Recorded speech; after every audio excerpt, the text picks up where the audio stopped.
Di Sulawesi Selatan, salah satu cerita rakyat yang terkenal sampai saat ini adalah tentang Popo. Jika ada warga desa yang meninggal secara tidak wajar, maka salah satu yang dituduh sebagai penyebabnya adalah Popo. Hantu terbang berkepala dengan lidah panjang dan organ tubuh terurai di bawah kepalanya. Konon, Popo ini adalah penjelmaan dari manusia biasa. Mereka adalah orang-orang yang mempraktekkan ilmu hitam, baik yang mendapatkan melalui warisan dari orang tuanya, ataupun karena menjawab panggilan mantra dari setan Popo lain yang sedang sekarat. Dan satu lagi yang mempelajari ilmu hitam, dan mengadakan perjanjian dengan setan.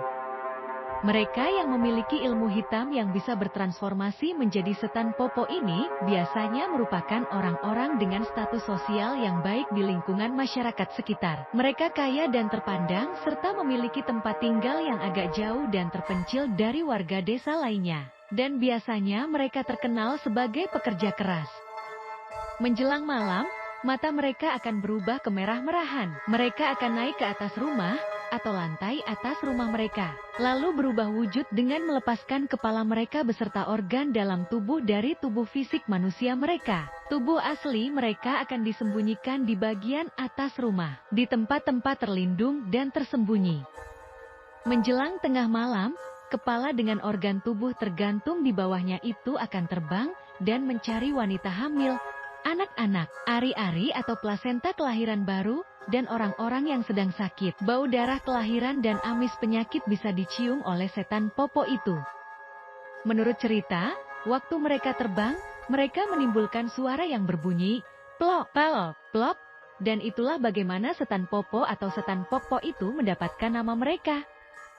Setan Popo terkenal sebagai Mangiso Palo yang artinya menghisap dubur. Dengan menghisap dubur korban-korbannya, mereka menghisap darah dan sebagian isi perut sampai korban-korbannya meninggal karena kehabisan darah atau racun ilmu hitam mereka. Setan Popo akan mengeluarkan semacam racun keji sambil menghisap korbannya. Begitulah cara setan Popo mendapatkan dan mempertahankan hidup mereka dengan cara menciptakan kematian bagi orang lain. Dengan cara begitu, mereka menambah kesaktian mereka, membuat mereka lebih awet muda dan mampu bekerja melebihi manusia biasa. Sehingga mereka bisa berpenampilan lebih cantik dan menarik, dan memiliki harta yang melebihi orang sekitarnya. Itulah sebabnya masyarakat sekitar selalu menjaga bayi, ibu hamil dan orang-orang yang tengah sakit keras. Jika tidak, mereka inilah yang akan menjadi korban dan sasaran kekejaman setan Popo. Legenda yang telah dituturkan dari generasi ke generasi ini telah hidup selama berabad-abad yang lalu. Masyarakat Sulawesi Selatan dan sekitarnya mengenal Popo sebagai kutukan yang dikatakan sebagai penyakit menular. Artinya diturunkan dari kakek nenek ke bapak ibu, dan dari bapak ibu ke anak. Demikian siklus itu terus berputar seperti lingkaran setan. Nyaris tak bisa diputuskan. Jika kakek neneknya masih punya hutang pada setan akibat perjanjian, maka keturunannya harus membayarnya dengan nyawa mereka.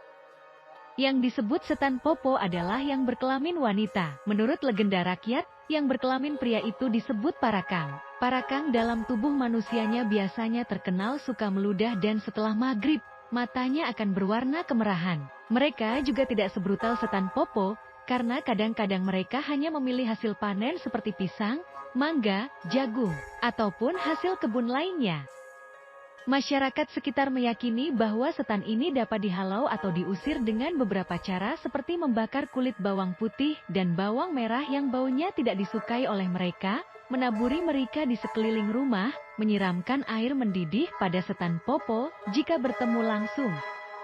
Atau jika para penduduk desa bisa menemukan tubuh asli sang setan Pok-Pok atau setan Popo yang ditinggalkan oleh kepala pemilik ilmu hitam itu, mereka bisa mengisi tubuh asli setan Pok-Pok dengan benda-benda tajam, atau memindahkan lokasi tubuh asli pelaku ilmu hitam, agar setan Pok-Pok tidak bisa menemukan tubuh aslinya.